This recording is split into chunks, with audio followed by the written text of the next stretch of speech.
ਸਤਿ ਸ਼੍ਰੀ ਅਕਾਲ। ਤੁਸੀਂ ਜੁੜੇ ਹੋਏ ਹੋ ਪੰਜਾਬੀ ਰੇਡੀਓ USA ਦੇ ਨਾਲ ਤੇ ਮੈਂ ਹਾਂ ਪ੍ਰਵੀਨ ਸ਼ਰਮਾ ਲੈ ਕੇ ਹਾਜ਼ਰ ਹਾਂ program update California. Update California program ਦੇ ਵਿੱਚ ਕਈ ਅਹਿਮ ਤੇ ਕਈ ਖਾਸ ਖਬਰਾਂ ਨੂੰ ਲੈ ਕੇ ਚਰਚਾ ਕਰਨ ਦੇ ਲਈ ਜੁੜ ਚੁੱਕੇ ਨੇ ਰਾਜਕਨਵੀਰ ਸਿੰਘ ਜੀ। ਰਾਜਕਨਵੀਰ ਸਿੰਘ ਜੀ, ਸਤਿ ਸ਼੍ਰੀ ਅਕਾਲ, ਸਵਾਗਤ ਹੈ ਜੀ। ਧੰਨਵਾਦ ਪ੍ਰਵੀਨ ਸ਼ਰਮਾ ਜੀ। ਪੰਜਾਬੀ ਰੇਡੀਓ USA ਸੁਣ ਦੇਖ ਰਹੇ ਸਾਡੇ ਸਾਰੇ ਹੀ ਸਰੋਤਿਆਂ ਤੇ ਦਰਸ਼ਕਾਂ ਨੂੰ ਜੀ ਆਇਆਂ ਨੂੰ ਸਤਿ ਸ਼੍ਰੀ ਅਕਾਲ। ਪ੍ਰੋਗਰਾਮ ਅਪਡੇਟ ਕੈਲੀਫੋਰਨੀਆ ਅੱਜ 27 ਮਈ ਆ, ਦਿਨ ਹੈਗਾ ਜੀ ਮੰਗਲਵਾਰ, ਤੇ ਅਪਡੇਟ ਕੈਲੀਫੋਰਨੀਆ 'ਚ ਸਵਾਗਤ ਹੈ ਜੀ। ਅਪਡੇਟ ਕੈਲੀਫੋਰਨੀਆ ਪ੍ਰੋਗਰਾਮ ਨੂੰ ਸਪਾਂਸਰ ਕਰਦੇ ਨੇ ਖਾਲਸਾ ਇੰਸ਼ੋਰੈਂਸ ਏਜੰਸੀ ਵਾਲੇ, ਜਿਨ੍ਹਾਂ ਤੋਂ ਤੁਸੀਂ ਹਰ ਤਰੀਕੇ ਦੀ ਇੰਸ਼ੋਰੈਂਸ ਲੈ ਸਕਦੇ ਹੋ। ਇੰਸ਼ੋਰੈਂਸ ਬਾਰੇ ਪਤਾ ਕਰਨ ਲਈ ਇਹਨਾਂ ਦਾ ਨੰਬਰ ਹੈ 408-272-2500। ਇਹ 1992 ਤੋਂ ਲਗਾਤਾਰ ਇੰਸ਼ੋਰੈਂਸ ਬਿਜ਼ਨਸ ਦੇ ਵਿੱਚ ਸ਼ਾਨਦਾਰ ਸੇਵਾਵਾਂ ਦੇ ਰਹੇ ਨੇ ਤੇ ਅਮਰੀਕਾ ਭਰ ਦੇ ਵਿੱਚ ਇੰਸ਼ੋਰੈਂਸ ਕਰਦੇ ਨੇ। ਓਬਾਮਾ ਕੇਅਰ, ਮੈਡੀਕੇਅਰ ਜਾਂ ਫਿਰ ਕਵਰਡ ਕੈਲੀਫੋਰਨੀਆ ਬਾਬਤ ਪਾਲਿਸੀ ਕਰਵਾਉਣ ਦੇ ਲਈ, ਸਲਾਹ ਲੈਣ ਦੇ ਲਈ ਅੱਜ ਹੀ ਕਾਲ ਕਰੋ 408-272-2500 ਤੇ। ਟਰਕੀਅਨ ਇਮੀਗ੍ਰੇਸ਼ਨ ਲਾ ਫਰਮ ਵਾਲੇ, ਜੇ ਟਰਕੀਅਨ ਟੌਨੀ ਟਰਕੀਅਨ ਦੇ ਨਾਲ ਤੁਸੀਂ US ਇਮੀਗ੍ਰੇਸ਼ਨ ਬਾਬਤ ਕੋਈ ਵੀ ਸਲਾਹ ਕਰਨੀ ਹੈ ਤਾਂ ਇਹਨਾਂ ਦਾ ਨੰਬਰ ਹੈ 415-909-0503। Gurbachan Singh Nagra Sacramento, Sarabjit Singh Kulwinder Singh Toot Yuba City, Gurdev Singh Sohal Antelope, Gursahib Singh Bakersfield, Avtar Singh Manzal Clovis ਤੇ ਪਰਮਜੀਤ ਸਿੰਘ ਦਾਖਾ ਬਰਕਲੇ। ਇਹਨਾਂ ਸਾਰੇ ਹੀ ਸਪਾਂਸਰਸ ਦਾ ਬਹੁਤ ਬਹੁਤ ਧੰਨਵਾਦ। ਤੇ ਜੇਕਰ ਤੁਸੀਂ ਵੀ ਪੰਜਾਬੀ ਰੇਡੀਓ USA ਦੇ ਇਹਨਾਂ ਪ੍ਰੋਗਰਾਮਾਂ ਨੂੰ ਸਪਾਂਸਰ ਕਰਨਾ ਚਾਹੁੰਦੇ ਹੋ ਤਾਂ ਸਟੂਡੀਓ ਦਾ ਨੰਬਰ ਹੈ 408-272-5200 ਜੀ। ਖਬਰਾਂ ਦੀ ਸ਼ੁਰੂਆਤ ਕਰਦੇ ਹਾਂ ਪ੍ਰਵੀਨ ਜੀ। ਸਭ ਤੋਂ ਪਹਿਲਾਂ ਜਿਹੜੀ ਖਬਰ ਆ ਰਹੀ ਹੈ ਹਾਰਵਰਡ ਯੂਨੀਵਰਸਿਟੀ ਦੇ ਨਾਲ ਸੰਬੰਧਿਤ, ਟਰੰਪ ਐਡਮਿਨਿਸਟ੍ਰੇਸ਼ਨ ਕਹਿੰਦੇ ਵੀ ਅੱਗੇ ਵੱਧ ਰਹੀ ਆ, ਜਿਸ ਵਿੱਚ $100 ਮਿਲੀਅਨ ਦੇ ਜਿਹੜੇ ਕਾਂਟਰੈਕਟਸ ਆ, ਫੈਡਰਲ ਕਾਂਟਰੈਕਟਸ ਹਾਰਵਰਡ ਯੂਨੀਵਰਸਿਟੀ ਦੇ ਨਾਲ, ਉਹਨਾਂ ਨੂੰ ਉਹ ਰੱਦ ਕਰਨ ਜਾ ਰਹੇ ਹੈਗੇ ਆ। ਚਿੱਠੀ ਲਿਖੀ ਗਈ ਆ ਜਿਹੜੀ ਆ ਜਨਰਲ ਸਰਵਿਸ ਐਡਮਿਨਿਸਟ੍ਰੇਸ਼ਨ ਦੇ ਵੱਲੋਂ, ਜੋ ਕਿ ਇਹਨਾਂ ਕਾਂਟਰੈਕਟਸ ਦੀ ਨਿਗਰਾਨੀ ਰੱਖਦੀ ਆ।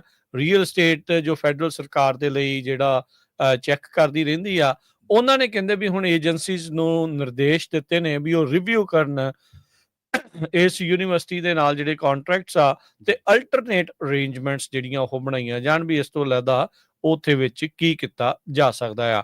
ਟਰੰਪ ਐਡਮਿਨਿਸਟ੍ਰੇਸ਼ਨ ਜਿਹੜਾ ਆ ਤੇ ਰਾਸ਼ਟਰਪਤੀ ਟਰੰਪ ਖੁਦ ਹਾਰਵਰਡ ਦੇ ਉਲਟ ਪੂਰੀ ਤਰ੍ਹਾਂ ਜਿਹੜਾ ਕਹਿ ਲਓ ਵੀ ਹੱਥ ਧੋ ਕੇ ਇੱਕ ਹਿਸਾਬ ਦੇ ਨਾਲ ਪਿੱਛੇ ਜਿਹੜੇ ਉਹ ਪਏ ਨੇ। ਹਾਰਵਰਡ ਯੂਨੀਵਰਸਿਟੀ ਨੂੰ ਹੌਟ ਬੈਡ ਆਫ ਲਿਬਰਲਿਜ਼ਮ ਤੇ ਐਂਟੀ ਸੈਮਿਟਿਜ਼ਮ ਜਿਹੜਾ ਆ ਉਹ ਟਰੰਪ ਐਡਮਿਨਿਸਟ੍ਰੇਸ਼ਨ ਦੇ ਦੁਆਰਾ ਗਰਦਾਨਿਆ ਜਾ ਰਿਹਾ ਆ। 21 ਅਪ੍ਰੈਲ ਨੂੰ ਹਾਰਵਰਡ ਯੂਨੀਵਰਸਿਟੀ ਨੇ ਲਾਸੂਟ ਫਾਈਲ ਕੀਤਾ ਸੀ ਟਰੰਪ ਐਡਮਿਨਿਸਟ੍ਰੇਸ਼ਨ ਦੇ ਉਲਟ, ਵੀ ਜਿਹੜੀ ਯੂਨੀਵਰਸਿਟੀ ਦੀ ਲੀਡਰਸ਼ਿਪ, ਗਵਰਨੈਂਸ ਤੇ ਐਡਮਿਸ਼ਨ ਪਾਲਿਸੀਜ਼ ਦੇ ਵਿੱਚ ਉਹਨਾਂ ਦੀ ਦਖਲ ਅੰਦਾਜ਼ੀ ਜਿਹੜੀ ਉਹਨਾਂ ਨੂੰ ਬਰਦਾਸ਼ਤ ਨਹੀਂ ਆ, ਉਸ ਚੀਜ਼ ਦੇ ਉਲਟ। ਉਸ ਤੋਂ ਬਾਅਦ ਦੇ ਵਿੱਚ ਐਡਮਿਨਿਸਟ੍ਰੇਸ਼ਨ ਨੇ ਸਕੂਲ ਦੀਆਂ ਪਹਿਲਾਂ ਵੀ ਬਹੁਤ ਸਾਰੀਆਂ ਜਿਹੜੀਆਂ ਫੈਡਰਲ ਫੰਡਿੰਗਸ ਆ ਉਸ ਦੇ ਵਿੱਚ ਕਟੌਤੀਆਂ ਕਰ ਦਿੱਤੀਆਂ ਆ, ਤੇ ਜਿਹੜਾ ਟੈਕਸ ਐਗਜ਼ੈਂਪਟ ਸਟੇਟਸ ਹੁੰਦਾ ਆ ਉਹਨਾਂ ਨੂੰ ਵੀ ਟਰੰਪ ਐਡਮਿਨਿਸਟ੍ਰੇਸ਼ਨ ਨੇ ਥ੍ਰੈਟਨ ਕੀਤਾ ਆ। ਇੰਟਰਨੈਸ਼ਨਲ ਸਟੂਡੈਂਟਸ ਨਾ ਉਹ ਭਰਤੀ ਕਰ ਸਕਣ, ਨਾ ਉਹ ਉਹਨਾਂ ਨੂੰ ਜਿਹੜਾ ਉਹ ਐਡਮਿਸ਼ਨ ਦੇਣ,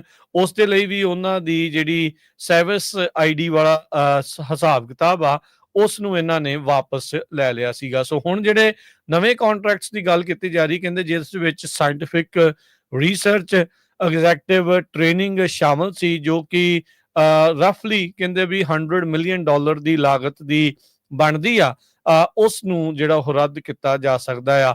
ਇੰਟਰਨਲ ਡੈਲੀਬਰੇਸ਼ਨਸ ਤੋਂ ਬਾਅਦ ਦੇ ਵਿੱਚ ਇੱਕ ਜਿਹੜਾ ਕੰਮ ਕਰਦੇ ਸੀਗੇ ਇਸ ਏਜੰਸੀ ਦੇ ਵਿੱਚ, ਜਨਰਲ ਸਰਵਿਸ ਐਡਮਿਨਿਸਟ੍ਰੇਸ਼ਨ ਦੇ ਵਿੱਚ, ਗੁਪਤ ਰਹਿਣ ਦੀ ਸ਼ਰਤ ਦੇ ਉੱਤੇ ਉਸਨੇ ਜਿਹੜੇ ਆ ਪੱਤਰਕਾਰਾਂ ਨੂੰ ਇਹ ਇੰਟਰਨਲ ਜਿਹੜੀ ਉਹ ਖਬਰ ਲੈਟਰ ਦੇ ਬਾਰੇ ਜਿਹੜੀ ਉਹ ਦੱਸੀ ਹੈਗੀ ਆ। ਸੋ ਕਹਿੰਦੇ ਵੀ ਟਰੰਪ ਹੁਣਾਂ ਨੇ ਇਹ ਵੀ ਜਿਹੜਾ ਧਮਕੀ ਦਿੱਤੀ ਆ ਹਾਰਵਰਡ ਦੀ ਫੰਡਿੰਗ ਨੂੰ, ਜਿਹੜੇ ਟ੍ਰੇਡ ਸਕੂਲਸ ਨੂੰ ਦਿੱਤੀ ਜਾਂਦੀ ਆ, ਵੀ ਉਹਦੇ ਵਿੱਚ ਵੀ ਉਹ ਕਟੌਤੀ ਜਿਹੜੀ ਉਹ ਕਰ ਸਕਦੇ ਆ। ਉਹ $3 ਬਿਲੀਅਨ ਦੀ ਜਿਹੜੀ ਐਡੀਸ਼ਨਲ ਫੈਡਰਲ ਗ੍ਰਾਂਟਸ ਉਹਨਾਂ ਨੂੰ ਮਿਲਦੀਆਂ ਹੈ ਟ੍ਰੇਡ ਸਕੂਲਸ ਅਕ੍ਰੋਸ US, ਉਹਨਾਂ ਦੇ ਵਿੱਚ ਜਿਹੜੀਆਂ ਕਟੌਤੀਆਂ ਜਿਹੜੀਆਂ ਉਹ ਕੀਤੀਆਂ ਜਾ ਸਕਦੀਆਂ ਆ। ਇਹ ਉਹਨਾਂ ਨੇ ਇਹ ਨਹੀਂ ਦੱਸਿਆ ਵੀ ਕਿਹੜੇ ਗ੍ਰਾਂਟਸ ਜਿਹੜੀਆਂ ਉਹ ਰੱਦ ਕਰਨਗੇ, ਤੇ ਜੇ ਉਹ ਗ੍ਰਾਂਟਸ ਰੱਦ ਕੀਤੀਆਂ ਗਈਆਂ ਤੇ ਉਹ ਮਨੀ ਉਹਨਾਂ ਨੇ ਬਾਅਦ ਦੇ ਵਿੱਚ ਰੀਐਲੋਕੇਟ ਕਿਹੜੇ ਪਾਸੇ ਜਿਹੜੀ ਉਹ ਕਰਨੀ ਆ। ਪਰ ਹਾਲ ਦੀ ਘੜੀ ਉਹਨਾਂ ਨੂੰ ਉਹ ਡਰਾ ਰਹੇ ਨੇ, ਚੇਤਾਵਨੀਆਂ ਜਿਹੜੀਆਂ ਉਹ ਦੇ ਰਹੇ ਨੇ, ਧਮਕੀਆਂ ਜਿਹੜੀਆਂ ਉਹ ਦੇ ਰਹੇ ਆ ਵੀ ਲਾਈਨ 'ਚ ਸਿੱਧੇ ਹੋਵੋ, ਨਹੀਂ ਤਾਂ ਤੁਹਾਡਾ ਸਾਰਾ ਕੁਝ ਕੱਟਾਂਗੇ। ਪਰ ਹਾਰਵਰਡ ਯੂਨੀਵਰਸਿਟੀ ਵਾਲਾ ਵੀ ਜਿਹੜੇ ਮੇਨ ਪ੍ਰੈਜ਼ੀਡੈਂਟ ਆ, ਉਹਨਾਂ ਦੇ ਲੀਡਰਸ਼ਿਪ ਆ, ਉਹ ਬਾਕੀ ਸਕੂਲਾਂ ਨੂੰ ਗੁਹਾਰ ਲਾ ਰਹੇ ਆ ਵੀ ਭਾਈ ਤੁਸੀਂ ਡਰਨਾ ਨਹੀਂ ਆ, ਟਰੰਪ ਹੁਣਾਂ ਦੇ ਉਲਟ ਜਿਹੜਾ ਆ ਤੁਹਾਨੂੰ ਆਪਣਾ ਗਰਾਊਂਡ ਆ ਉਹ ਸਟੈਂਡ ਕਰਨੀ ਚਾਹੀਦੀ ਆ। ਜੀ, ਬਿਲਕੁਲ। ਅਗਲੀ ਖਬਰ ਵੀ ਜਿਹੜੀ ਆ ਉਹ ਟਰੰਪ ਪ੍ਰਸ਼ਾਸਨ ਖਾਸ ਕਰਕੇ ਪ੍ਰੈਜ਼ੀਡੈਂਟ ਡੋਨਲਡ ਟਰੰਪ ਦੇ ਨਾਲ ਤੇ ਕੈਲੀਫੋਰਨੀਆ ਦੇ ਜਿਹੜੇ ਵਿਦਿਅਕ ਅਦਾਰੇ ਨੇ ਉਹਨਾਂ ਦੇ ਨਾਲ ਜਾ ਜੁੜਦੀ ਹੈ। ਕੈਲੀਫੋਰਨੀਆ ਇੰਟਰ ਸਕੋਲਾਸਟਿਕ ਫੈਡਰੇਸ਼ਨ ਜਿਹਨੂੰ ਆਪਾਂ ਖਬਰ ਦੇ ਵਿੱਚ CIF ਸੱਦਾਂਗੇ, ਉਹਨਾਂ ਨੇ ਹੁਣ ਐਲਾਨ ਕੀਤਾ ਕਿ ਟਰੰਪ ਦੀ ਧਮਕੀ ਤੋਂ ਬਾਅਦ ਹੁਣ ਉਹਨਾਂ ਨੇ ਬਦਲਾਅ ਕਰਨ ਦਾ ਜਿਹੜਾ ਫੈਸਲਾ ਕਰ ਲਿਆ, ਖਾਸ ਕਰਕੇ ਜਿਹੜੇ ਸਕੂਲ ਸਪੋਰਟਸ ਰੂਲਸ ਨੇ ਤੇ ਹੁਣ ਉਹ ਬਦਲਾਅ ਕਰਕੇ ਟਰਾਂਸ ਐਥਲੀਟਸ ਜਿਹੜੇ ਨੇ ਉਹਨਾਂ ਨੂੰ ਨਵੀਂ ਪ੍ਰਕਿਰਿਆ ਦੇ ਵਿੱਚੋਂ ਲੰਘਣਾ ਪਊਗਾ। ਇਹਨਾਂ ਦੇ ਜਿਹੜੇ ਅਧਿਕਾਰੀ ਨੇ ਉਹਨਾਂ ਨੇ ਇਹ ਗੱਲ ਕਹੀ ਹੈ ਕਿ ਅਸੀਂ ਸਾਰੇ ਜਿਹੜੇ ਖਿਡਾਰੀ ਨੇ ਉਹਨਾਂ ਦੀ ਖੇਡ ਭਾਵਨਾ ਦਾ ਸਤਿਕਾਰ ਕਰਦੇ ਹਾਂ, ਪਰ ਹੁਣ ਇੱਕ ਨਵਾਂ ਜਿਹੜੇ ਜਿਹੜੇ ਬਾਇਓਲੋਜੀਕਲ ਫੀਮੇਲ ਸਟੂਡੈਂਟ ਹੋਣਗੇ, ਐਥਲੀਟ ਹੋਣਗੇ, ਉਹਨਾਂ ਨੂੰ ਹੁਣ ਇੱਕ ਜਿਹੜਾ ਨੈਕਸਟ ਕੁਆਲੀਫਾਈ ਮਾਰਕ ਆ ਉਹ ਤੈਅ ਕਰਨਾ ਪਊਗਾ, ਉਹਨੂੰ ਪਾਰ ਕਰਨਾ ਪਊਗਾ। ਪਰ ਨਾਲ ਹੀ ਜਿਹੜਾ CIF ਹੈ, state track and field championship ਜਿੰਨੀਆਂ ਵੀ ਹੋਣਗੀਆਂ 2025 ਦੇ ਵਿੱਚ ਹੋਈਆਂ ਨੇ ਜਾਂ ਜਿਹੜੀਆਂ ਅੱਗੇ ਹੋਣਗੀਆਂ, ਤਾਂ ਉਹ ਕਹਿੰਦੇ ਕਿ ਨਵੇਂ ਰੂਲ ਦੇ ਤਹਿਤ ਹੁਣ ਇਹ ਜਿਹੜੀਆਂ ਚੈਂਪੀਅਨਸ਼ਿਪਸ ਨੇ ਉਹ ਕਰਵਾਈਆਂ ਜਾਣਗੀਆਂ। CIF ਨੇ ਆਪਣੀ ਸਫਾਈ ਦੇ ਵਿੱਚ ਇਹ ਗੱਲ ਕਹੀ ਹੈ ਕਿ ਜਿੰਨੇ ਵੀ ਸਟੂਡੈਂਟ ਐਥਲੀਟਸ ਨੇ ਅਸੀਂ ਉਹਨਾਂ ਦੀ ਵੈਲਿਊ ਕਰਦੇ ਹਾਂ ਤੇ ਉਹਨਾਂ ਦਾ ਜਿਹੜੀ ਖੇਡ ਭਾਵਨਾ ਅਸੀਂ ਉਹਦਾ ਸਤਿਕਾਰ ਕਰਨਾ ਚਾਹੁੰਦੇ ਹਾਂ, ਪਰ ਹੁਣ ਜਿਹੜੇ ਰੂਲ ਨੇ ਉਹ ਨਵੇਂ ਹੋਣਗੇ। ਅਸਲ ਦੇ ਵਿੱਚ ਇਹ ਮਾਮਲਾ ਜਿਹੜਾ ਉਹ ਜਾ ਜੁੜਦਾ ਟਰੰਪ ਨੇ ਜਦੋਂ ਪਿਛਲੇ ਦਿਨਾਂ ਦੇ ਵਿੱਚ ਜਾਂ ਕਹ ਲਓ ਕਿ ਪਿਛਲੇ ਸਮੇਂ ਦੇ ਵਿੱਚ ਇਹ ਗੱਲ ਕਹੀ ਸੀ ਕਿ ਜਿਹੜੇ ਟਰਾਂਸਜੈਂਡਰ ਐਥਲੀਟਸ ਨੇ ਉਹ ਦੂਜਿਆਂ ਦੇ ਨਾਲ ਕਈ ਵਾਰੀ ਧੱਕਾ ਕਰ ਜਾਂਦੇ ਨੇ। ਇਸ ਮਾਮਲੇ ਦੇ ਵਿੱਚ ਇੱਕ ਟਰੁਥ ਸੋਸ਼ਲ ਜਿਹੜਾ ਮੀਡੀਆ ਉੱਤੇ ਇੱਕ ਜਿਹੜੀ ਟਰੰਪ ਦੀ ਪੋਸਟ ਆ ਉਹਦੇ ਬਾਰੇ ਖਾਸੀ ਚਰਚਾ ਹੋਈ ਸੀ, ਜਿਹਦੇ ਵਿੱਚ AB ਹਰਨਾਂਡez ਜਿਹੜੀ ਕਿ 16 ਸਾਲਾਂ ਦੀ ਐਥਲੀਟ ਸੀ, ਜੂਨੀਅਰ ਸੀ ਯੂਰੋਪਾ ਵੈਲੀ ਹਾਈ ਸਕੂਲ ਦੇ ਵਿੱਚ, ਤੇ ਲੌਂਗ ਜੰਪ ਦੇ ਮਾਮਲੇ ਦੇ ਵਿੱਚ ਉਹਨਾਂ ਨੇ ਜਿਹੜਾ ਇਵੈਂਟ ਸੀਗਾ ਇਹ ਜਿੱਤਿਆ ਸੀਗਾ ਕੈਲੀਫੋਰਨੀਆ ਇੰਟਰਸਕੋਲਾਸਟਿਕ ਫੈਡਰੇਸ਼ਨ ਦੇ ਵਿੱਚ ਜਦੋਂ ਉਹ ਹੋਏ ਸਨ ਮਈ 24 ਦੇ ਵਿੱਚ। ਤਾਂ ਉਹ ਕਹਿੰਦੇ ਕਿ ਉਸ ਤੋਂ ਬਾਅਦ ਹੀ ਟਰੰਪ ਨੇ ਇਹ ਗੱਲ ਕਹੀ ਕਿ ਹੁਣ ਇਸ ਮਾਮਲੇ ਦੇ ਵਿੱਚ ਐਗਜ਼ੀਕਿਊਟਿਵ ਆਰਡਰ ਜਿਹੜੇ ਸਾਈਨ ਕੀਤੇ ਸੀਗੇ, ਉਹ ਕਹਿੰਦੇ ਕਿ ਨਵੇਂ ਜਿਹੜੇ ਵੀ ਸਟੂਡੈਂਟ ਹੋਣਗੇ ਜਾਂ ਟਰਾਂਸਜੈਂਡਰ ਹੋਣਗੇ ਜਾਂ ਨਵੇਂ ਮੁਕਾਬਲੇ ਹੋਣਗੇ, ਉਹਨਾਂ ਦੇ ਵਿੱਚ ਟਰਾਂਸਜੈਂਡਰ ਜਿਹੜੇ ਐਥਲੀਟਸ ਨੇ ਉਹਨਾਂ ਨੂੰ ਇੱਕ ਨਵੀਂ ਪ੍ਰਕਿਰਿਆ ਦੀ ਪਾਲਣਾ ਜਿਹੜੀ ਆ ਉਹ ਕਰਨੀ ਹੋਊਗੀ, ਤੇ ਜਿਹੜੇ ਵੀ ਸਕੂਲ ਜਾਂ ਜਿਹੜੇ ਵੀ ਸਟੇਟਾਂ ਇਹਨਾਂ ਨੂੰ ਨਹੀਂ ਕਰਨੀਆਂ ਤਾਂ ਉਹਦਾ ਫਿਰ ਫੈਡਰਲ ਫੰਡ ਜਿਹੜੀ ਆ ਉਹ ਕੱਟੀ ਜਾਊਗੀ।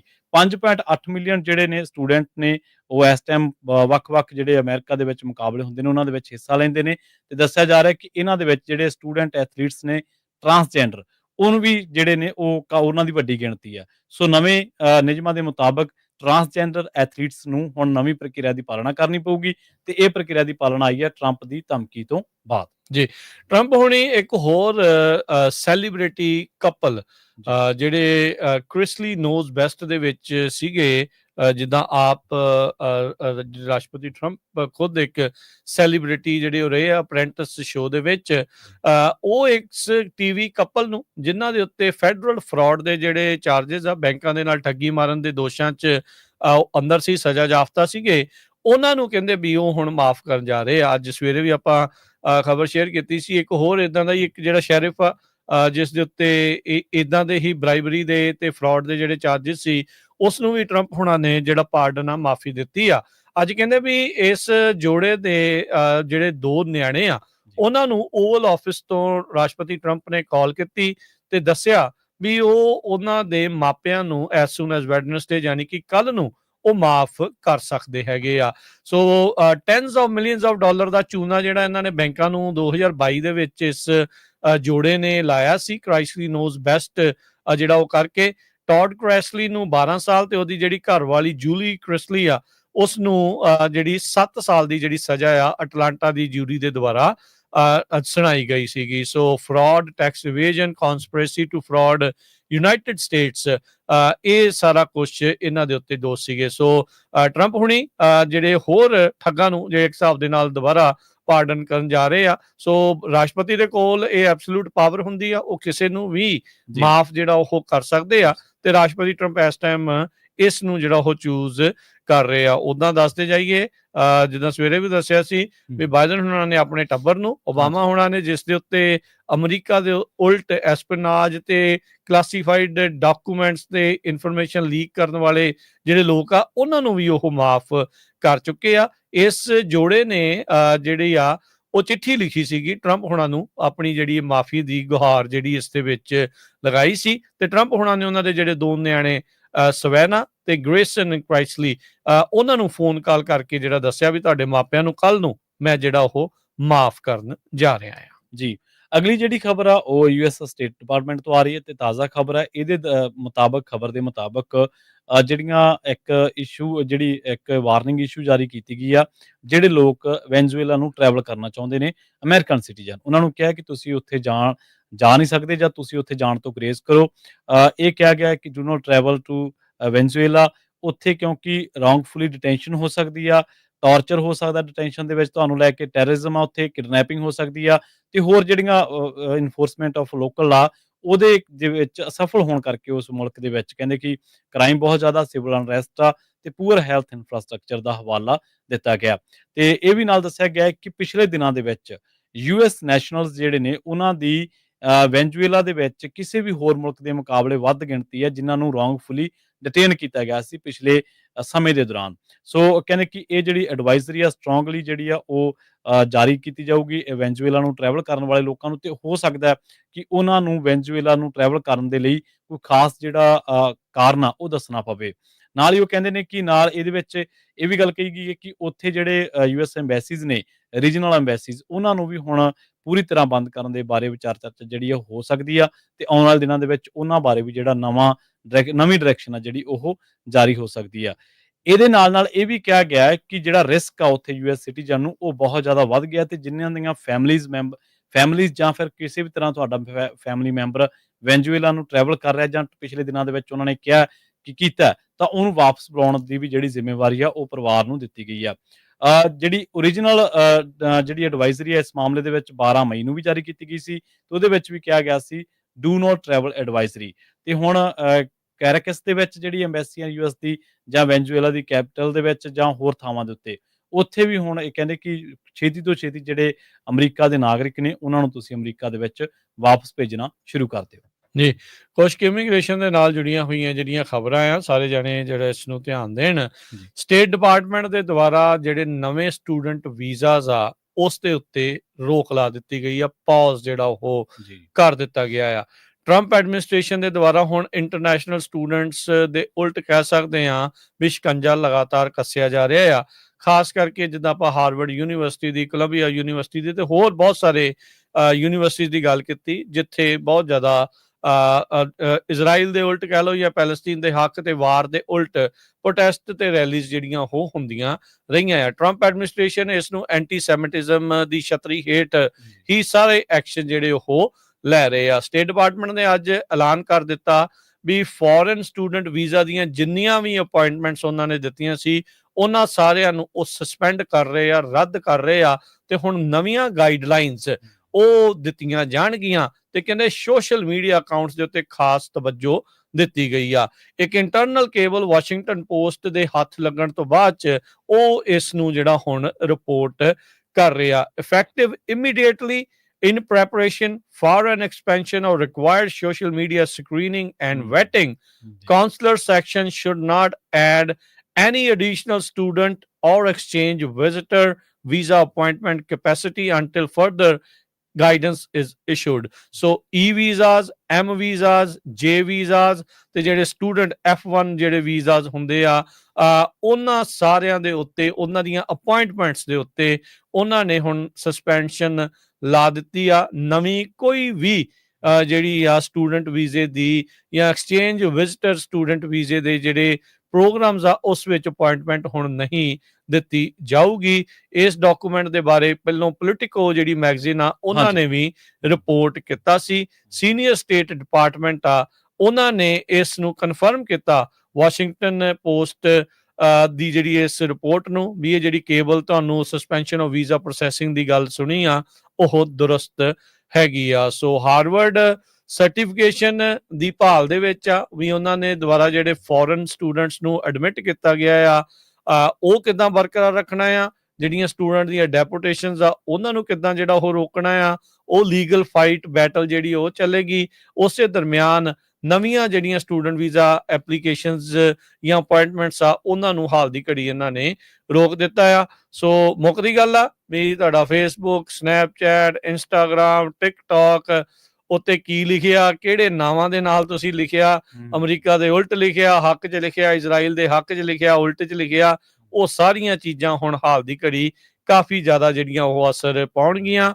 F ਵੀਜ਼ਾਸ ਜਿਹੜੀ category, M visas, J visas ਦੀ ਜਿਹੜੀ ਕੈਟਾਗਰੀ ਆ ਤੇ ਐਕਸਚੇਂਜ ਵਿਜ਼ਟਰ ਪ੍ਰੋਗਰਾਮ ਦੀ ਜਿਹੜੀ ਆ ਉਹਨਾਂ ਸਾਰਿਆਂ ਦੇ ਉੱਤੇ ਨਵੇਂ ਦੇ ਉੱਤੇ ਜਿਹੜੀ ਆ ਪ੍ਰਵੀਨ ਜੀ ਇਸ ਟਾਈਮ ਰੋਕ ਲਗਾ ਦਿੱਤੀ ਗਈ ਆ, ਨਵੀਆਂ ਅਪਾਇੰਟਮੈਂਟਸ ਨਹੀਂ ਦਿੱਤੀਆਂ ਜਾਣਗੀਆਂ। ਹਾਂਜੀ, ਆਪਾਂ ਦੇਖ ਰਹੇ ਹਾਂ ਜਦੋਂ ਤੋਂ ਟਰੰਪ ਪ੍ਰਸ਼ਾਸਨ ਆਇਆ ਨਵਾਂ, ਤੇ ਉਸ ਤੋਂ ਬਾਅਦ ਹੀ ਯੂਨੀਵਰਸਿਟੀਆਂ ਖਾਸ ਕਰਕੇ ਕਾਲਜਾਂ ਦੀ ਖਿਚਾਈ, ਫੰਡ ਰੋਕਣੇ, ਯੂਨੀਵਰਸਿਟੀ ਸਟੂਡੈਂਟਸ ਚਾਹੇ ਗ੍ਰੀਨ ਕਾਰਡ ਹੋਲਡਰ ਹੈ ਚਾਹੇ ਉਹ ਹੋਰ ਸਿਟੀਜ਼ਨ ਨੇ ਉਹਨਾਂ ਨੂੰ ਡਿਟੇਨ ਕਰਨਾ।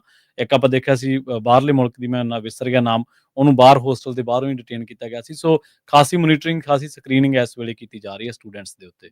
ਇੱਕ ਹੋਰ ਜਿਹੜੀ ਇਮੀਗ੍ਰੇਸ਼ਨ ਨਾਲ ਸੰਬੰਧਿਤ ਖਬਰ ਦੇ ਵਿੱਚ ਰਾਸ਼ਟਰਪਤੀ ਟਰੰਪ ਨੇ ਸੁਪਰੀਮ ਕੋਰਟ ਨੂੰ ਆਖਿਆ ਆ ਵੀ ਉਹ ਇੰਟਰਵੀਨ ਕਰਨ ਜਿਹੜੀ ਸਾਊਥ ਸੁਡਾਨ ਦੀਆਂ ਡੈਪੂਟੇਸ਼ਨਸ ਆ, ਇੱਕ ਡਿਸਟ੍ਰਿਕਟ ਕੋਰਟ ਦੇ ਜੱਜ ਨੇ ਰੋਕੀਆਂ ਆ। ਜਿਹੜੇ ਡਿਸਟ੍ਰਿਕਟ ਕੋਰਟ ਦੇ ਜੱਜ ਆ ਉਹਨਾਂ ਨੇ ਰੋਕ ਲਾ ਦਿੱਤੀ ਸੀ ਵੀ ਜਿਹੜੇ ਹੋਰ ਮੁਲਕਾਂ ਦੇ ਜਿਹੜੇ ਸਿਟੀਜ਼ਨ ਆ ਉਹਨਾਂ ਨੂੰ ਤੁਸੀਂ ਸਾਊਥ ਸੁਡਾਨ ਦੇ ਵਿੱਚ ਡਿਪੋਰਟ ਨਹੀਂ ਕਰ ਸਕਦੇ। ਐਟਲੀਸਟ ਤੁਹਾਨੂੰ ਉਹਨਾਂ ਨੂੰ ਇੱਥੇ ਦੀਆਂ ਅਦਾਲਤਾਂ ਦੇ ਵਿੱਚ ਇੱਕ ਚਾਂਸ ਦੇਣਾ ਪਊਗਾ ਵੀ ਉਹ ਦੱਸ ਸਕਣ ਵੀ ਭਾਈ ਸਾਡੀ ਜਾਨ ਨੂੰ ਖਤਰਾ ਹੈਗਾ ਆ ਜਾਂ ਨਹੀਂ, ਵੀ ਉੱਥੇ ਜਾ ਕੇ ਕਿਤੇ ਸਾਨੂੰ ਟਾਰਚਰ ਜਾਂ ਕਿਲ ਜਿਹੜਾ ਉਹ ਨਾ ਕਰ ਦੇਣ। ਸੋ ਟਰੰਪ ਐਡਮਿਨਿਸਟ੍ਰੇਸ਼ਨ ਹੁਣ ਸੁਪਰੀਮ ਕੋਰਟ ਦੇ ਕੋਲ ਗਿਆ ਆ ਤੇ ਉਹਨਾਂ ਨੇ ਕਿਹਾ ਵੀ ਇਸ ਲੋਅਰ ਕੋਰਟ ਦੀ ਰੂਲਿੰਗ ਦੇ ਉੱਤੇ ਉਹ ਰੋਕ ਲਾਉਣ ਤੇ ਜਿਹੜੀ ਸਰਕਾਰ ਆ ਉਹ ਆਪਣੀ ਜਿਹੜੀ ਡੈਪੂਟੇਸ਼ਨ ਦਾ ਕੰਮ ਜਿਹੜਾ ਚਲਾ ਰਹੀ ਆ ਵੀ ਹੋਰ ਮੁਲਕਾਂ ਦੇ ਲੋਕਾਂ ਨੂੰ ਜਿਹੜੀ ਡਿਪੋਰਟ ਕਰ ਰਹੇ ਆ ਵੀ ਉਸੇ ਤਰੀਕੇ ਦੇ ਨਾਲ ਕਰਦੇ ਰਹਿਣ। ਸੋਲਿਸਿਟਰ ਜਨਰਲ ਡੀ ਜੌਨ ਸੌਰ ਉਹਨਾਂ ਨੇ ਕੋਰਟ ਫਾਈਲਿੰਗ ਦੇ ਵਿੱਚ ਲਿਖਿਆ ਆ ਵੀ ਕਹਿੰਦੇ ਵੀ ਸਿੰਗਲ ਫੈਡਰਲ ਜੱਜ ਦੇ ਕੋਲ ਇਹ ਅਖਤਿਆਰ ਨਹੀਂ ਹੋਣਾ ਚਾਹੀਦਾ ਵੀ ਐਡਮਿਨਿਸਟ੍ਰੇਸ਼ਨ ਦੀ ਨੇਸ਼ਨ ਵਾਈਡ ਜਿਹੜੀ ਐਫਰਟ ਆ ਉਸ ਉੱਤੇ ਉਹ ਬ੍ਰੇਕਾਂ ਇਸ ਤਰੀਕੇ ਦੇ ਨਾਲ ਲਾ ਦੇਣ। ਸੋ ਹੁਣ ਟਰੰਪ ਐਡਮਿਨਿਸਟ੍ਰੇਸ਼ਨ ਸੁਪਰੀਮ ਕੋਰਟ ਨੂੰ ਕਹਿ ਰਹੀ ਆ ਵੀ ਲੋਅਰ ਕੋਰਟ ਦੀ ਇਹ ਜਿਹੜੀ ਰੂਲਿੰਗ ਆ ਉਸ ਦੇ ਉੱਤੇ ਰੋਕ ਲਗਾ ਦੇਣ ਤੇ ਉਹ ਕਿਸੇ ਨੂੰ ਵੀ ਸਾਊਥ ਸੁਡਾਨ ਦੇ ਵਿੱਚ ਜਿਹੜਾ ਡਿਪੋਰਟ ਕਰਨ ਦਾ ਸਿਲਸਿਲਾ ਆ ਉਸ ਨੂੰ ਅੱਗੇ ਵਧਾ ਸਕਣ। ਜੀ ਬਿਲਕੁਲ। ਸੋ ਜਾਂਦੇ ਇੱਕ ਕ੍ਰਾਈਮ ਦੀ ਖਬਰ ਜਿਹੜੀ ਕਵਰ ਕਰ ਲਈਏ ਤੇ ਉਸ ਤੋਂ ਬਾਅਦ ਤੁਹਾਡੇ ਤੋਂ ਇਜਾਜ਼ਤ ਲਵਾਂਗੇ। LA ਦੇ ਵਿੱਚ ਜਿਹੜੇ ਲੋਕਾਂ ਨੇ ਵੀਕਐਂਡ ਦੇ ਦੌਰਾਨ ਲਾਸ ਐਂਜਲਸ ਦੇ ਵਿੱਚ ਮੈਟਰੋ ਜਿਹੜੀ ਆ ਉਹਦੀ ਭੰਨਤੋੜ ਕੀਤੀ ਅਤੇ ਕਈ ਬਿਜ਼ਨਸ ਨੂੰ ਨਿਸ਼ਾਨਾ ਬਣਾਇਆ, ਕਾਰੋਬਾਰੀ ਥਾਵਾਂ ਨੂੰ ਨਿਸ਼ਾਨਾ ਬਣਾਇਆ। ਉਹਨਾਂ 50 ਬੰਦਿਆਂ ਨੂੰ ਬੇਸ਼ੱਕ ਆਇਡੈਂਟੀਫਾਈ ਤਾਂ ਕਰ ਲਿਆ, ਪਰ ਕਹਿੰਦੇ 48 ਘੰਟੇ ਬੀਤਣ ਦੇ ਬਾਵਜੂਦ ਵੀ ਉਹਨਾਂ ਨੂੰ ਅਰੈਸਟ ਨਹੀਂ ਕੀਤਾ ਜਾ ਸਕਿਆ ਤੇ ਉਹਨਾਂ ਦੀ ਭਾਲ ਕੀਤੀ ਜਾ ਰਹੀ ਆ। ਇਹ 50 ਬੰਦਿਆਂ ਦਾ ਗਰੁੱਪ ਆ ਜਿਨ੍ਹਾਂ ਨੇ 1700 ਬਲਾਕ ਜਿਹੜਾ ਟ੍ਰਿੰਟੀ ਐਵੀਨਿਊ ਆ ਵਾਸ਼ਿੰਗਟਨ ਬੁਲੇਵਾਰਡ ਦੇ ਨੇੜੇ, ਉੱਥੇ ਜਿਹੜੀ ਆ ਟ੍ਰੈਸਪਾਸਿੰਗ ਕੀਤੀ ਕਈ ਥਾਵਾਂ ਦੇ ਉੱਤੇ, ਤੇ ਜਿਹੜੀ ਮੈਟਰੋ ਟ੍ਰੇਨ ਆ ਵਾਸ਼ਿੰਗਟਨ ਬੁਲੇਵਾਰਡ ਦੇ ਇਲਾਕਿਆਂ ਦੇ ਵਿੱਚ ਉੱਥੇ ਇਸ ਗਰੁੱਪ ਨੇ, ਇਸ ਧੜੇ ਨੇ ਜਿਹੜਾ ਉਹਨੂੰ ਨੁਕਸਾਨ ਪਹੁੰਚਾਇਆ ਤੇ ਉਹਦੀ ਭੰਨਤੋੜ ਕੀਤੀ। ਲਾਸ ਐਂਜਲਸ ਪੁਲਿਸ ਡਿਪਾਰਟਮੈਂਟ ਆ ਜਿਹੜਾ ਉਹਨਾਂ ਦੇ ਸਪੋਕਸਪਰਸਨ ਨੇ ਦੱਸਿਆ ਕਿ ਉੱਥੇ ਪੁਲਿਸ ਪਹੁੰਚੀ ਸੀ ਪਰ ਬਾਅਦ ਦੇ ਵਿੱਚ ਜਿਹੜਾ ਇਹਨਾਂ ਨੂੰ ਫੜਨ ਦੇ ਵਿੱਚ ਪੁਲਿਸ ਜਿਹੜੀ ਆ ਉਹ ਅਸਫਲ ਰਹੀ। ਇਸ ਮਾਮਲੇ ਦੇ ਵਿੱਚ ਇੱਕ ਵੀਡੀਓ ਵੀ ਲਗਾਤਾਰ ਵਾਇਰਲ ਹੋ ਰਹੀ ਹੈ ਜਿਸ ਦੇ ਵਿੱਚ ਇੱਕ ਜਿਹੜਾ ਵਾਇਲੈਂਟ ਕਰਾਊਡ ਆ ਉਹ ਕਈ ਥਾਵਾਂ ਦੇ ਉੱਤੇ ਭੰਨਤੋੜ ਕਰਦਾ ਨਜ਼ਰ ਆ ਰਿਹਾ। ਪਰ ਪੁਲਿਸ ਦੀ ਜਿਹੜੀ ਆ ਉਹ ਇਸ ਮਾਮਲੇ ਦੇ ਵਿੱਚ ਕਿਉਂਕਿ ਆਲੋਚਨਾ ਤਾਂ ਹੋ ਰਹੀ ਹੈ ਕਿਉਂਕਿ 48 ਘੰਟਿਆਂ ਬਾਅਦ ਵੀ 50 ਬੰਦਿਆਂ ਦੇ ਵਿੱਚੋਂ ਇੱਕ ਵੀ ਜਾਣਾ ਪੁਲਿਸ ਵਾਲੇ ਫੜਨ ਦੇ ਵਿੱਚ ਸਫਲ ਨਹੀਂ ਹੋ ਸਕੀ ਹੈ। ਜੀ ਤੇ ਪ੍ਰਵੀਨ ਜੀ ਜਾਂਦੇ ਜੇ ਆਪਾਂ ਦੱਸਦੇ ਜਾਈਏ ਵੀ ਕੀ ਸਿਚੁਏਸ਼ਨ ਚੱਲ ਰਹੀ ਆ ਮਾਰਕੀਟਸ ਦੀ, ਉਸ ਤੋਂ ਪਹਿਲਾਂ ਇੱਕ ਕਹਿੰਦੇ ਵੀ ਬਹੁਤ ਹੀ ਜ਼ਿਆਦਾ ਕੰਟੇਜੀਅਸ ਕੋਵਿਡ ਦਾ ਜਿਹੜਾ ਸਟ੍ਰੇਨ ਆ ਉਹ ਕੈਲੀਫੋਰਨੀਆ ਦੇ ਵਿੱਚ ਡਿਟੈਕਟ ਕੀਤਾ ਗਿਆ ਆ। ਵੈਕਸੀਨ ਦੇ ਉੱਤੇ ਇੱਕ ਹਿਸਾਬ ਦੇ ਨਾਲ ਕ੍ਰੈਕਡਾਊਨ ਚੱਲ ਰਿਹਾ, ਜਿੱਦਾਂ ਆਪਾਂ ਸਵੇਰੇ ਸ਼ੇਅਰ ਕੀਤਾ ਸੀਗਾ ਵੀ ਗਰਭਵਤੀਆਂ ਔਰਤਾਂ ਤੇ ਜਿਹੜੇ ਸਿਹਤਮੰਦ ਬਾਲਗ ਨੇ, ਬੱਚੇ ਨੇ, ਉਹਨਾਂ ਦੇ ਲਈ ਜਿਹੜੀ ਹੁਣ ਕੋਵਿਡ ਦੀ ਵੈਕਸੀਨ ਆ ਉਸ ਦੀ ਰეკਮੈਂਡੇਸ਼ਨ ਵਾਪਸ ਲੈ ਲਈ ਗਈ ਹੈਗੀ ਆ। ਹੈਲਥ ਸਕੱਤਰ ਜਿਹੜੇ ਰੋਬਰਟ ਐਫ ਕੈਨੇਡੀ ਜੂਨੀਅਰ ਆ ਉਹਨਾਂ ਨੇ ਅੱਜ ਇਹ ਅਨਾਉਂਸ ਕੀਤਾ ਸੀ। ਸੈਨ ਫਰਾਂਸਿਸਕੋ ਕ੍ਰੋਨਿਕਲ ਰਿਪੋਰਟ ਕਰ ਰਹੀ ਆ ਵੀ ਇਹ ਜਿਹੜਾ ਸਟ੍ਰੇਨ ਜਿਸ ਦਾ ਨਾਮ NB.1.8.1 ਆ ਉਹ ਕੈਲੀਫੋਰਨੀਆ ਦੇ ਵਿੱਚ 17 ਅਪ੍ਰੈਲ ਨੂੰ ਕਨਫਰਮ ਕੀਤਾ ਗਿਆ ਸੀਗਾ ਤੇ ਕਹਿੰਦੇ ਵੀ ਇਸੇ ਸਟ੍ਰੇਨ ਦੀਆਂ ਜਿਹੜੀਆਂ ਇਨਫੈਕਸ਼ਨਸ ਆ ਵਾਸ਼ਿੰਗਟਨ, ਵਰਜੀਨੀਆ ਤੇ ਨਿਊਯਾਰਕ ਦੇ ਵਿੱਚ ਵੀ ਜਿਹੜੀਆਂ ਉਹ ਦੇਖੀਆਂ ਗਈਆਂ ਆ। ਸੋ ਕਹਿੰਦੇ ਵੀ ਇਹ ਕਾਫੀ ਜ਼ਿਆਦਾ ਇਸ ਟਾਈਮ ਕੰਟੇਜੀਅਸ ਜਿਹੜਾ ਕੰਟੇਜੀਅਸ ਜਿਹੜਾ ਸਟ੍ਰੇਨ ਆ ਕੋਵਿਡ ਦਾ ਇਹ ਬਣਿਆ ਹੈਗਾ ਆ। ਸੋ ਲੋਕਾਂ ਨੂੰ ਆਪਣੇ ਪੱਧਰ ਦੇ ਉੱਤੇ ਬਚਾਅ ਰੱਖਣ ਦੀ ਜਿਹੜੀ ਗੱਲ ਆਖੀ ਗਈ ਆ। ਸੋ ਸਰਕਾਰ ਦੇ ਦੁਆਰਾ ਇਸ ਚੀਜ਼ ਦੇ ਵਿੱਚ ਕਹਿ ਸਕਦੇ ਵੀ ਜਿੱਦਾਂ ਆਪਾਂ ਕੋਵਿਡ ਦੇ ਦੌਰਾਨ ਪਾਬੰਦੀਆਂ ਜਾਂ ਬੰਦਿਸ਼ਾਂ ਸੀਗੀਆਂ ਉਹਦੇ ਵਿੱਚ ਹੁਣ ਉਦਾਂ ਦੀ ਕੋਈ ਚੀਜ਼ ਜਿਹੜੀ ਉਹ ਨਜ਼ਰ ਨਹੀਂ ਆਵੇਗੀ। ਜੀ ਤੇ ਤੇ ਮਾਰਕੀਟਸ ਦਾ ਪ੍ਰਵੀਨ ਜੀ ਜਾਂਦੇ ਜਾਂਦੇ ਜੇ ਦੱਸਦੇ ਜਾਈਏ, ਮੈਮੋਰੀਅਲ ਡੇ ਤੋਂ ਬਾਅਦ ਦੇ ਵਿੱਚ ਜਦ ਮਾਰਕੀਟ ਖੁੱਲੀਆਂ ਆ ਤੇ ਅੱਜ ਮਾਰਕੀਟ ਦੇ ਵਿੱਚ ਕਾਫੀ ਵੱਡਾ ਉਛਾਲ ਦੇਖਿਆ ਗਿਆ। ਡਾਓ ਜੋਨ 700 ਤੇ 41 ਪੁਆਇੰਟ ਵੱਧ ਕੇ 42,300 ਤੇ 44 ਤੇ ਬੰਦ ਹੋਇਆ। S&P 119 ਪੁਆਇੰਟ ਵੱਧ ਕੇ 5922, ਨੈਸਡੈਕ 400 ਤੇ 62 ਪੁਆਇੰਟ ਵੱਧ ਕੇ 19,199 ਤੇ ਬੰਦ ਹੋਇਆ। ਸੋਨੇ ਦਾ ਭਾਅ $3310 ਪ੍ਰਤੀ ਆਉਂਸ, ਕੱਚੇ ਤੇਲ ਦੀ ਕੀਮਤ $61 ਪ੍ਰਤੀ ਬੈਰਲ ਰਹੀ ਆ। 10 year yield 4.46, ਕ੍ਰਿਪਟੋ ਕਰੰਸੀ ਦੇ ਵਿੱਚ ਬਿਟਕੋਇਨ 1,08,905 ਤੇ ਇਥੀਰੀਅਮ $2656 ਦੇ ਬਰਾਬਰ ਚੱਲ ਰਿਹਾ ਹੈਗਾ ਆ। ਜੀ, ਇਸੇ ਤਰ੍ਹਾਂ ਜੇਕਰ ਕਰੰਸੀ ਦੀ ਗੱਲ ਕਰੀਏ ਤਾਂ ਅੱਜ ਇੱਕ $US ਦੀ ਕੀਮਤ ਕੈਨੇਡਾ ਦੇ $1 ਤੇ 38 ਸੈਂਟ ਦੇ ਬਰਾਬਰ, ਇੰਡੀਆ ਦੇ 85 ਰੁਪਏ ਤੇ 36 ਪੈਸਿਆਂ ਦੇ ਬਰਾਬਰ ਤੇ ਪਾਕਿਸਤਾਨ ਦੇ 282 ਰੁਪਏ 97 ਪੈਸਿਆਂ ਦੇ ਬਰਾਬਰ ਰਹੀ ਹੈ। ਜੀ, ਇੱਥੇ ਪ੍ਰੋਗਰਾਮ ਦੀ ਸਮਾਪਤੀ ਮੇਰੇ ਰਾਜਕਨਵੀਰ ਸਿੰਘ ਵੱਲੋਂ ਤੇ ਪ੍ਰਵੀਨ ਸ਼ਰਮਾ ਵੱਲੋਂ ਤੁਹਾਨੂੰ ਸਭ ਨੂੰ ਪਿਆਰ ਸਤਿਕਾਰ ਸੈਨਿਕੀ ਜਹੀ ਸਤਿ ਸ੍ਰੀ ਅਕਾਲ। ਜਿਹਦੇ ਵਾਸਤੇ ਖੇਡਦੇ ਰਹੋ, ਸੁਣਦੇ ਰਹੋ, ਦੇਖਦੇ ਰਹੋ ਪੰਜਾਬੀ ਰੇਡੀਓ US।